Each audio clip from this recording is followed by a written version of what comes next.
Hello and welcome to the Art Market podcast. I'm here with Chris Boland. Hello Chris, how are you? Hello. Good, I'm very good. What is your background and where did you study? I studied Metalwork and Jewellery design at Sheffield Hallam University. Before that, I studied craft at York College. How did you become a professional jeweller and what were the stages for you? Luckily for me, I had a couple of galleries interested in my work from the New Designers Show, which is sort of a second degree show in London. There was only a couple of galleries interested in work, so I had to make enough work again. It was like doing all my work for a degree. I sort of remade that in a more commercial style, similar style, but in a commercial mindset, I guess.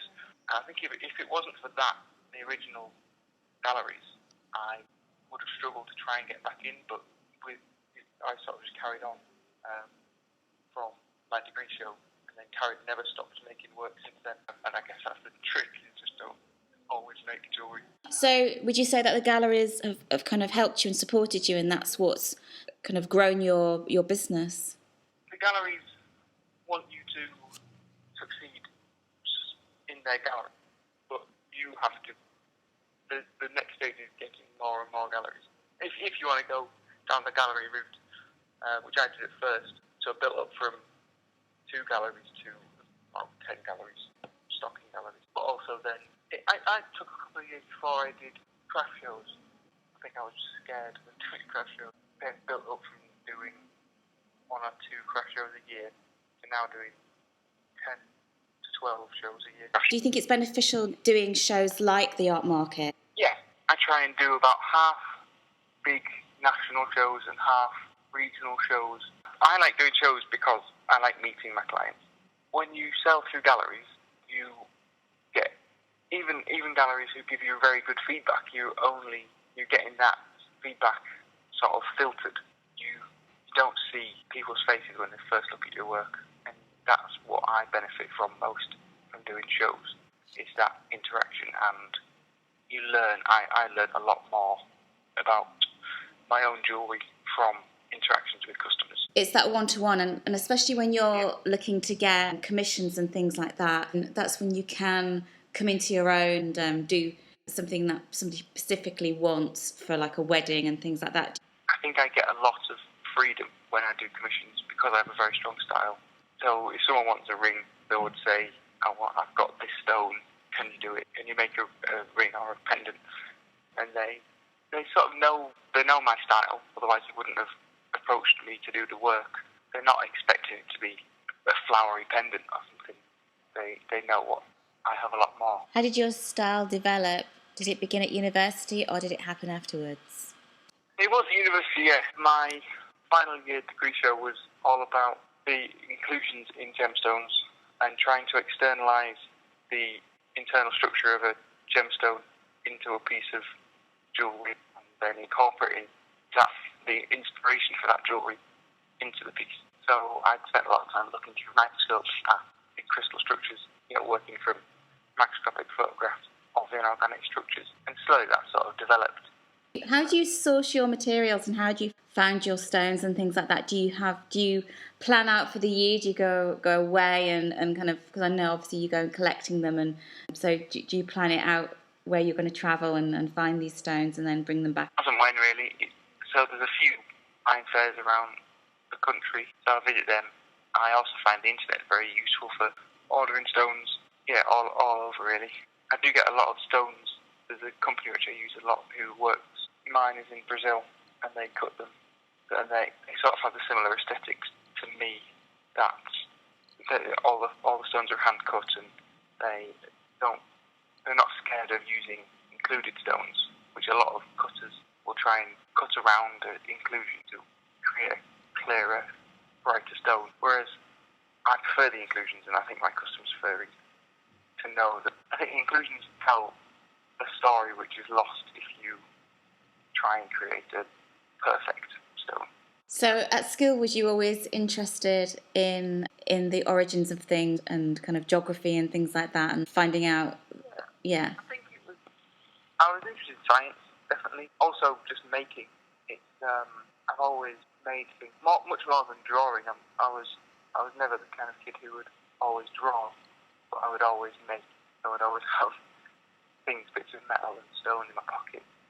Never knowing that I was going to be a jeweller, but just making things on jewellery scale. Always been fascinated by materials. I think that's not only gemstones, but metal, ceramics. It's definitely materials which are the thing that attracts me to making. Yeah, and do you wear jewellery? I don't actually know. I do, sometimes I tend not to. I wear a chain. I tend not to wear rings because I may. Sounds horrible. I should wear a ring. But I because I'm using my hands all day long. I find them to get in the way. Yeah, no, I understand that. I just wondered if you wore jewellery, and do you do a lot of jewellery for men? I don't make my work for men or women. It's not, because I make my pieces small sculptures, essentially. They're gender neutral. It's not gender specific, that's what you're saying? No, definitely not. Having said that, I think I've only ever sold, apart from wedding rings, one ring to a man. So it's almost exclusively women who buy my work. Do you think that more men are wearing jewellery now? I've noticed more men wearing brooches, and I was about to say I started wearing a lot more brooches, and I like the idea of men wearing brooches. More men are being more creative and have more creative flair with the way they dress, the way they look, and a lot of times more than women. Doing the brooches would be a good step, actually, and I think I quite like that. People are wearing a lot more larger lapelled jackets and things like that, so a brooch definitely suits a lot more fashionably. Yeah, and it's like the idea of the cravat. You could have, like, instead of wearing a cravat, which a lot of gentlemen did, you could wear a brooch, couldn't you? And have that as a kind of design, or just to make your suit jacket look a bit interesting, especially at work and things like that. You've got your plain trousers and then your suit jacket and then your white shirt, and all you've got to play with is a tie and then something in your kind of pocket. So I think a brooch would be a really nice touch. The next thing I'm going to make is, well, apart from these gold rings, is a brooch for myself, and I've got ideas in the cards but I'm just thinking it's the first thing that I'm going to make for myself, and then design something around that, which is the exact opposite of how I normally work. Yeah. And if I can make a brooch, which I would, someone who doesn't wear jewellery very much, or that I'm going to happily wear it, then. Yeah, and you can test it on your friends and see if they start buying off you. So what shows have you got coming up? Later in the month, Hallmark Salon, which is in Somerset House. That's on the 24th. And then obviously the art market, which is the 29th of June. And this year, the art market is doing the theme around recycling and things like that, which obviously you do quite a lot of recycling. And so what will you be showing at the art market? I will be showing a large range of rings that I always take, some new necklaces. I've been working a lot with jade recently, so I'll be showing some black and lime green jade rings and brooches and necklaces. A large mix, really. Silver and gold jewellery. And what are you looking forward to the most attending the art market? Oh, I'm meeting people. Is just always what I look forward to. So meeting other makers, especially makers which I haven't seen for a while at other shows, and meeting clients that I haven't seen for a while, and new clients. It sounds cliche, but I sit in a room on my own all day making jewellery. It's nice to meet makers and the clients, customers. Even if interested people walking through, I enjoy meeting people who like my work. I want to say congratulations, because this year you have, I think it was last year and this year, you've been winning awards. So tell us a little bit about the awards that you've won. I won Graphic Design Selected Award for Precious Metal Jewellery in 2013, and I won the British Jewellery Association Award for Excellence in Jewellery.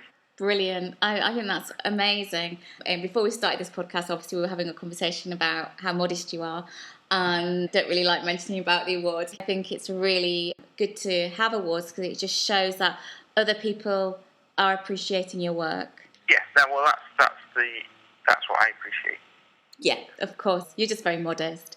So, well, thank you so much for this interview. It's been really good talking to you. For jewellers out there who are starting their careers, have you got any advice for them? I would say make jewellery. I mean, it's so cliche, I know, but just make work.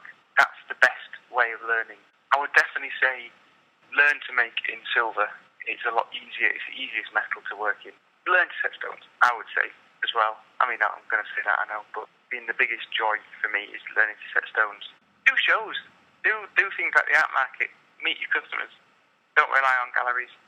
Yeah, it's that one-to-one experience of business, isn't it? You know, there's one thing learning your skill and then updating your skills and things like that, but also you've got to learn how to sell, learn how to communicate, learn how to brand your business, get a good website, sell your jewellery. I mean, there's a lot to it, but I think if you told somebody who was beginning their journey everything that you need to do, it might be a little bit overwhelming and they might get a bit scared. You know, I know certainly when I started my business, it was organic and it's happened naturally and it's grown naturally, and I think that's the best way. It takes a while to get known. So a lot of it's about being known, name recognition, holding out as long as you can, and just as long as you can carry on making work, then it'll come together. That's really good advice. Oh, thank you so much. I'm looking forward to seeing you at the art market on the 29th of June. Thank you so much. Okay, thank you for that. If you would like to know more about the art market, go to www.artmarkets.co.uk.